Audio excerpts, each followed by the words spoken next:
இப்போ மார்கழி மாதத்தின் மகத்துவம் பற்றி சொல்கிறேன் உங்களுக்கு. வருஷத்தில் 12 மாதத்தில் எல்லா மாதமும் தமிழ் மாதம் வருது. இந்த மார்கழி மாதம் மட்டும் தேவர்களுடைய முதல் விடியற்கால நேரம் தான் மார்கழி மாதம். அந்த விடியற்கால நேரத்தில் தேவருடைய விடியற்கால நேரத்தில் மக்கள் வந்து சிவனையும் விஷ்ணுவையும் கும்பிட்டு வணங்கினா அவங்களுக்கு நினைச்சது நடக்கும், கேட்டது கிடைக்கின்றது ஒரு ஐதீகம் உண்டு. அந்த மார்கழி மாதத்தில் இறக்கிறவங்களுக்கு சொர்க்கலோகம், அதாவது அந்த மார்கழி மாதத்தில் இறந்து போறவங்க வைகுண்டத்துக்கு போவாங்க. விஷ்ணுவை கும்பிடுறவங்க வைகுண்டத்துக்கும், சிவனை கொண்டவங்க சிவலோக பதவி அடைவாங்க அப்படிங்கிற ஐடியா உண்டு. அதே மாதிரி அந்த மார்கழி மாதத்தில் சிவராத்திரி விரதம் வைக்கிறதும், ஆருத்ரா தரிசனம் திருவாதிரை அன்னைக்கு கலிகிண்டி ஆருத்ரா தரிசனம் கும்பிடுறதும் அந்த மாதத்தின் சிறப்பு. வைகுண்ட ஏகாதசி ஏகாதசி விரதம் இருந்து பெருமாளை சேவிக்கிறவர்களுக்கு சிறப்பான வாழ்வு கிடைக்குங்கிறது வந்து ஆண்டாள், நம்ம தமிழ் ஒரு ஆண்டாள் வந்து அந்த திருப்பாயை பாடி மார்கழி மாதம் 1ஆம் தேதியிலிருந்து 30 நாளும் திருப்பாயை பாடி பெருமாளை கடைசி காலத்தில் அவர் பெருமாளோட சேர்ந்ததாக இது கதை இல்லை, அது வரலாறு. அவர் நிஜமாவே ஒரு மாநில பெண்ணாக பிறந்து ஒரு திருப்பாவை பாடி விஷ்ணுவோட ஐக்கியமாயிட்டாங்கிறது நம்ம தெரிஞ்சிருக்கோம். நம்ம வரலாறு பார்த்துருக்குறோம். அது மாதிரி திருவம்பாய் வந்து சிவனை பற்றி பாடுறது. அது இப்போலாம் அந்த காலையிலே வாசலில் கோலம் போடுறோம். அது மார்கழி மாதம் கட்டாயம் போடணும். ஏன்னா ஓசான் அப்படிங்கிற ஒரு வானத்திலிருந்து ஒரு காற்று படம், ஓசாங்கிற படம் இறங்கிட்டு வரும்.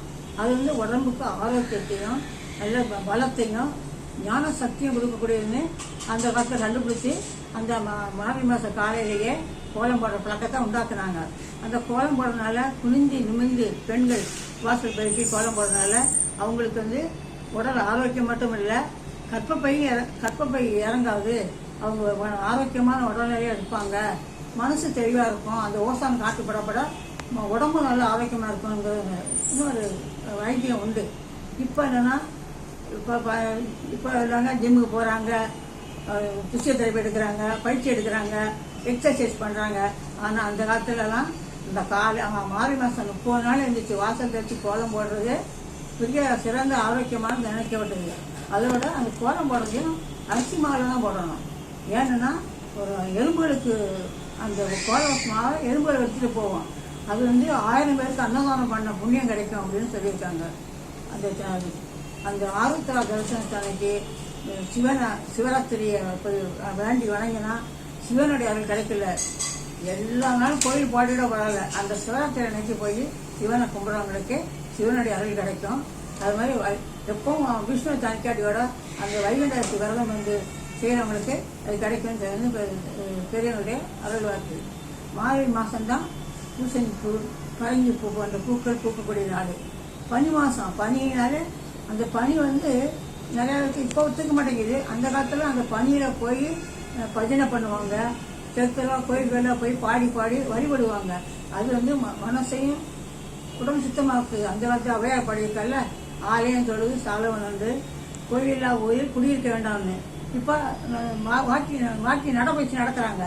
அந்த காலத்தில் காலையிலே கோயிலில் போய் ஒரு 2-3 தடவை சுற்றிட்டு வந்தாலே அது பெரிய நடைபயிற்சி மாதிரி இருக்கும்.